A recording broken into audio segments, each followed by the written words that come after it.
We are the Reporting for Print and Reporting for Broadcast class here at Bob Jones University, and we have put together a multimedia project. This is combining the print side as well as broadcasting together. We are two classes combined for a reporter roundtable discussion just about some of the topics, why we chose what we chose, some challenges that we face. So we're going to start off with Benjamin Jeffers, who is going to tell us why exactly we chose the topic that we did.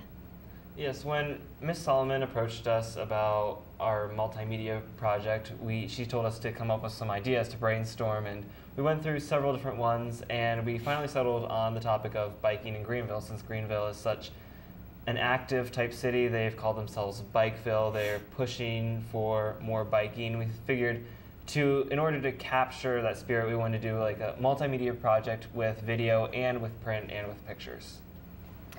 And I just think that this topic is so relevant right now, especially with the whole Go Green movement. We really see a lot more initiatives of saving the environment, cutting down on emissions from cars.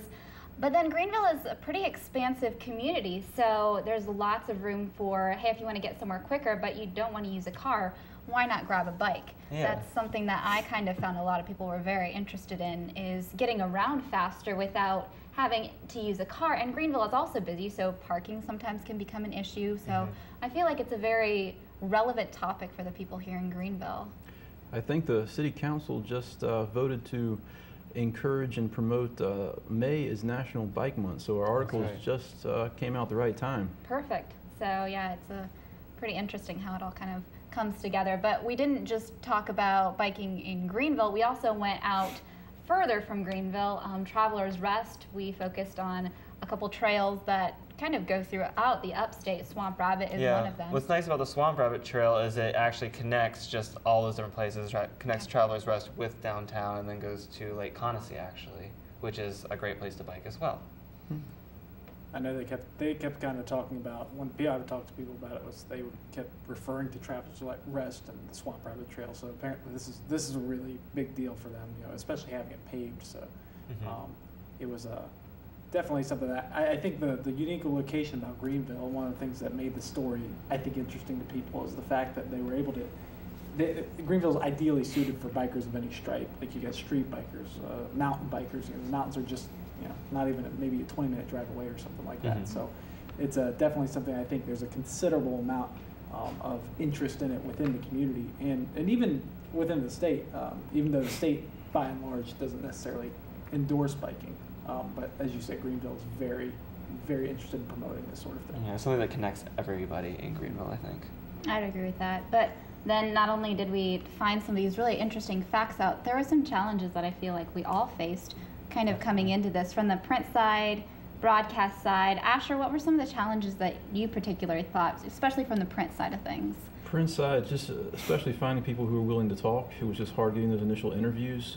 After getting them, I found that the bikers in Greenville are very, very helpful. The bike shop knew a lot. The one sales associate I talked to knew so much, it just wowed me. And the Greenville Spinners, the local bicycle club in Greenville, I was also amazed at how friendly they were. The president spoke with me, and he made sure that all of his members responded to me quickly, and it was just amazing how friendly the entire community was. But after you get past those initial challenges of finding the right people, things went kind of smoothly. So yeah, that's something I found was whenever I was trying to find people, I didn't really know who to contact at first, but once you found somebody, they were really helpful, and they were passionate about this, and you could tell, and they wanted to give you so much information about it. They're like, here, this is something, and then when you ask for other people to contact, they'd be like, oh yeah, you should contact this guy because he knows this part of biking. And so it was nice, and it was hard with the deadline crunch because you're like, I have all these people I want to contact, but you have to select which ones you want to do too. That's what I kind of found too. I did a reporter package on the rent-a-bikes here in Greenville, which is just started out in March, but it's kind of become this pretty booming business now. There's these stations all around the Greenville area that you can rent a bike essentially for a day, or you can have a membership. But like we were saying earlier, I think it really just connects people. But then some of the challenges, I guess, from the video side of things was just, okay, if somebody's on a bike and they're going and they're chugging along on that bike, I mean, how do you run after them? Hey, I want an interview, please stop. I mean, you can't really do that. So I guess just kind of the word on the street type thing, you just kind of have to feel out the different people and just kind of get a feel for what they're really viewing it as. But everybody I found was pretty positive. That after going out even a second time, just finding people who maybe didn't know about the Rent-A-Bike yet or hadn't been at the Rent-A-Bike or different things like that, but they really just thought that it was a great idea and were very, very excited about it. So it's one of those things that what you mentioned, Asher, about finding the right people. And a couple things that I realized was, one, the right people often are, you can find them all in the one same place. Like there's a lot of biking shops. And the one I went to, Bike Street America, I think it was, the guy who I was talking to was a bike mechanic, but he was also a mountain biker. So he kind of had both perspectives from his personal experience as well as his experience just as people coming through. So it's kind of all things all rolled up to one. It was a really good interview, really, really informative.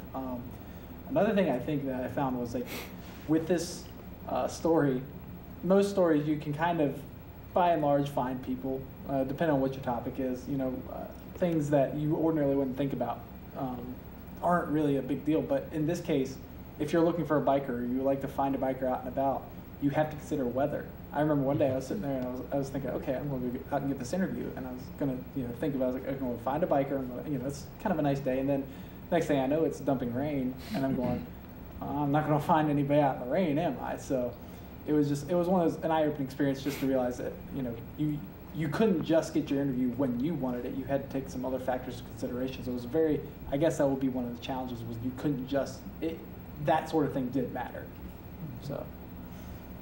One other challenge that I did come across is that as helpful as all the bikers in Greenville were with giving me information, is if I did not word the question in a unique way, they weren't that interested in answering it, because they've answered these standard questions so many times that they kind of just go through it and half think about it and half not give you the right answers. But if you can really change the question around and you can make it unique, even if it's getting the same information from them, they like just having to think about their answers and not just give out the same standard ones that they've been giving to everybody who's asked them these questions.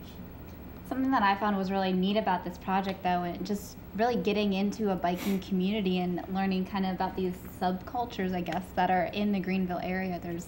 There's just, the people are, like we were saying, I mean, friendly. They love biking. They love what they do. If they're, the passionate bikers, of owners of the bike shop or different things like that. So it's just really neat to see that kind of side of Greenville come out. I don't know about if you guys share the same sentiments or not, but.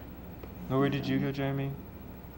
I went to Sunrift Adventures in Travelers Rest, which was pretty good.